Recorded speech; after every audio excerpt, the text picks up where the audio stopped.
Good day, everyone. This is Divine Judsi Abatayo, and I'm gonna discuss about the rules of playing the soccer game, the objective of the game, the fouls and misconduct on football, or also known as soccer. So let's get started.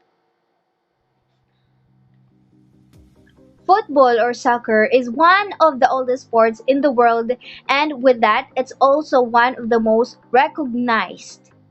The pinnacle of the international game comes in the form of Football World Cup. There are also tournaments such as the Euro Championships, Copa America, and the African Cup of Nations.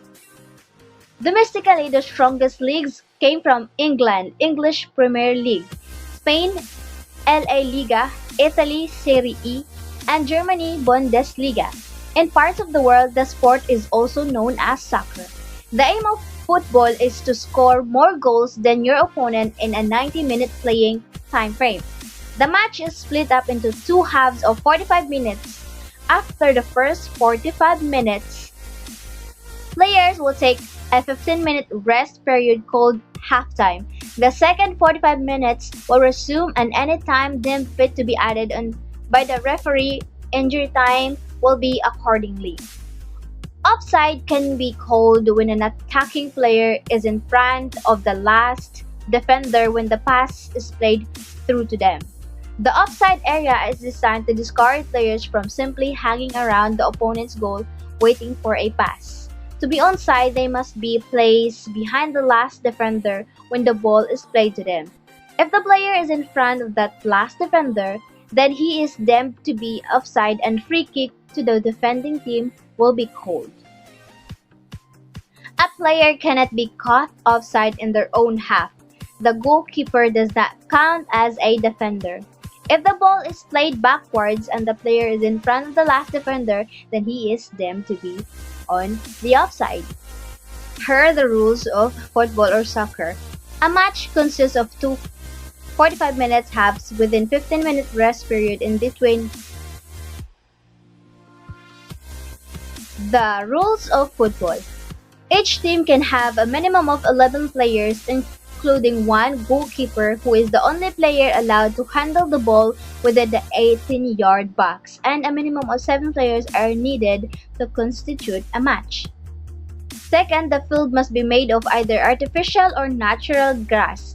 The size of pitches is allowed to vary, but most be within 100 to 130 yards long and 50 to 100 yards wide. The pitch must also be marked with a rectangular shape around the outside, showing out of bounds, two 6-yard boxes, two 18-yard boxes, and a center circle. A spot for a penalty placed 12 yards out of the both goals and center circle must also be visible.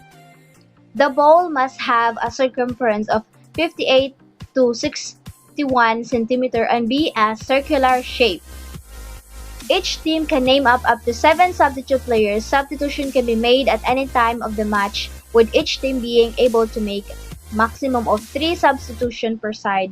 In the event of all 3 substitutes being made and a player having to leave the field for injury, the team will be forced to play without a replacement for that player. Each game must include 1 referee and 2 assistant referees or linesmen. It's the job of the referee to act as timekeeper and make any decisions which may need to be made, such as fouls, free kicks, throw-ins, penalties, and added on time at the end of each half. The referee may consult the assistant referees at any time in the match regarding a decision. It's the assistant referee's job to spot offside in a match, throws in for either team, and also assist the referee in all decision-making processes where appropriate. If the game needs to head to extra time as a result of both teams being level in a match, then 30 minutes will be added in the form of two 15-minute halves after the allotted 90 minutes. If teams are still level after extra time, then a penalty shootout must take place. The whole ball must cross the goal line for it to constitute as a goal. For fouls committed, the player could receive either a yellow card or red card depending on the severity of the foul. This comes down to the referee's discretion. The yellow is a warning and a red card is a dismissal of that player. 2 yellow cards will equal 1 red. Once a player is sent off, then they cannot be replaced. Lastly, if a ball goes out to play of an opponent in either of the sidelines, then it's given as a throw-in. If it goes out of play off an attacking player on the baseline, then it's a goal kick. If it comes off a defending player, it is a corner kick.